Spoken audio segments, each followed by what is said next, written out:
Hello friend, welcome back on my YouTube channel English literature with Priya Singh. और आज हम पढ़ने वाले हैं एपिक। एपिक एक ऐसा टॉपिक है जो ज़्यादातर एग्जाम में पूछा जाता है, जिसके बारे में हमें बहुत ही ज़्यादा क्वेश्चन को डिस्क्राइब करके पूछ लिया जाता है। मोस्टली क्या होता है, इनके कुछ एग्जाम्पल हैं, उनको देखकर पूछ लिया जाता है कि राइट कौन सी थीम है, नरेट इसको किसने लिखा है। तो हमें मालूम होना चाहिए कि हाँ एपिक के अंदर कौन कौन से एग्जाम्पल हमारे सेट बैठते हैं और इनको किस किस राइटर ने इसको लिखा है। फर्स्ट ऑफ ऑल हम देखते हैं कि यहाँ एपिक होता क्या है। Okay, first one is an epic is a long narrative poem with a Herrick theme. जो एपिक होता है एक लॉन्ग नैरेटिव पोएम होती है जो एक किस थीम के साथ लिखी जाती है, हेरिक थीम के। आपको यहीं पे फर्स्ट अंडरलाइन कर लेना है। एपिक क्या होता है, एक लॉन्ग नैरेटिव पोएम होती है। First one is long narrative poem and second one is किसकी थीम क्या होती है, इसकी थीम होती है Herrick theme and this style is elevated style. Okay, हमारे यहीं से तीन क्वेश्चन निकल के आगे फर्स्ट लाइन से। An epic is a long narrative poem with a both theme is Herrick theme and both style is elevated style. Okay, next one is it narrate the dead of warriors and heroes. इसको कब narrate किया जाता है, हमें ये मालूम होना चाहिए कि इसको किसके लिए नरेट किया जाता है। तो सेकंड वन इज इसको नरेट किया जाता है वॉरियर्स एंड हीरोज के लिए।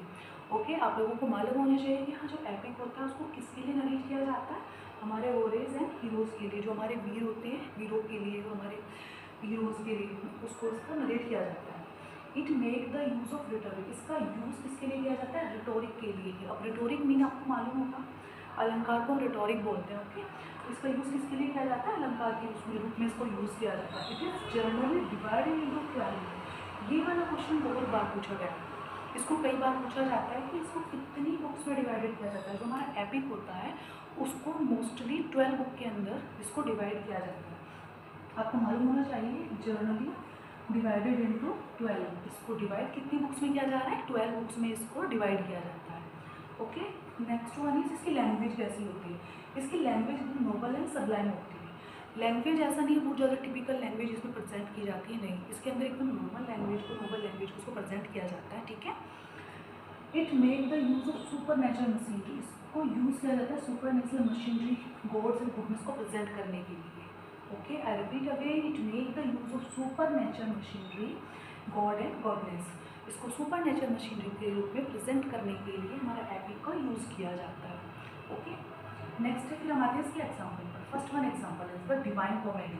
जो डिवाइन कॉमेडी है उसको लिखा किसने है, इसको हमें मालूम होना चाहिए, इसको दांते ने लिखा है। ठीक है, और ये दांते ने एक पर्सनल एपिक के रूप में इसको लिखा था। ओके, फर्स्ट है द डिवाइन कॉमेडी। इसको किससे लिखा है, इसको दांते ने लिखा है और ये पर्सनल एपिक है। ये आपको मालूम होना चाहिए, कई बार पूछते हैं कौन सा एपिक है, तो आपको मालूम होना चाहिए the divine comedy is a personal epic written by Dante. Okay, next one is the fairy queens. The fairy queen by Spenser. Fairy queen को स्पेंसर ने लिखा है। इसके बारे में आपको एक बात जरूर मालूम होनी चाहिए, ये ग्रेट पोएम है कौन सी सेंचुरी की, 16th सेंचुरी की। It was a great poem about of a 16th century, जो प्रेजेंट करता है हमारे एपिक को और रोमांस को, दोनों पे बेस पर इसको प्रेजेंट किया जाता है। ओके, आपको ये फर्स्ट वन ये याद रखना है कि जो फेरी क्वीन है इसको कौन सी सेंचुरी में प्रेजेंट किया गया था, इसको 16th सेंचुरी में इसको प्रेजेंट किया गया था। And the second one is, ये मिक्सचर किस किस चीज़ का है, ये 2 चीज़ का मिक्सचर है। First one is epic and the second one is romance.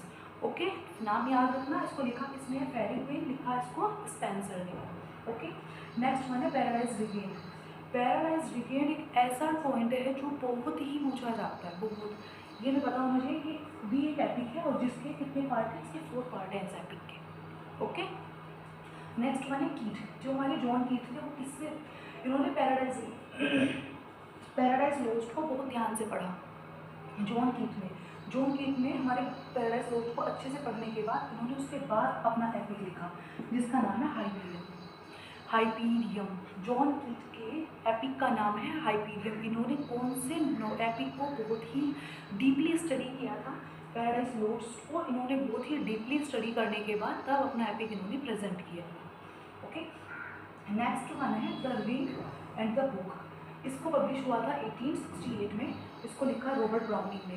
1868 में इसको रॉबर्ट ब्राउनिंग ने लिखा है एपिक को the ring and the book. I repeat again, the ring and the book. 1868 में इसको प्रेजेंट किया था रॉबर्ट ब्राउनिंग ने एज अ एपिक।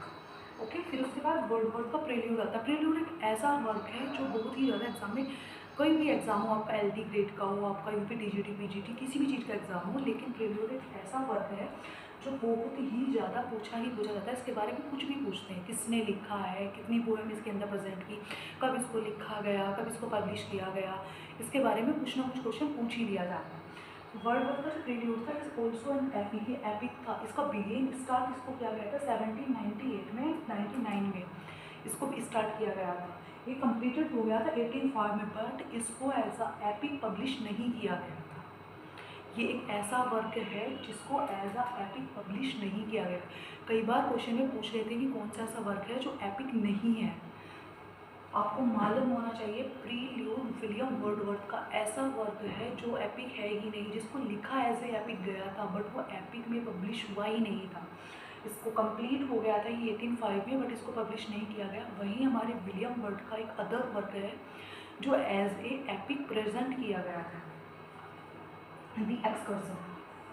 इसको पब्लिश किया गया था 1814 में।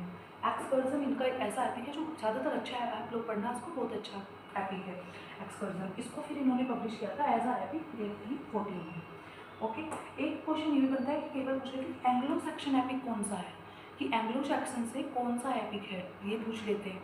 तो आपको इस एपिक का नाम याद होना चाहिए। बिबॉल्फ एक ऐसा एपिक है जो एंग्लो सेक्शन पीरियड से प्रेजेंट किया गया था। एंग्लो सेक्शन पीरियड से इस एपिक को प्रेजेंट किया गया था, इसका नाम बिबॉल्फ है, तो इसको प्रेजेंट किया गया था एंग्लो सेक्शन पीरियड से।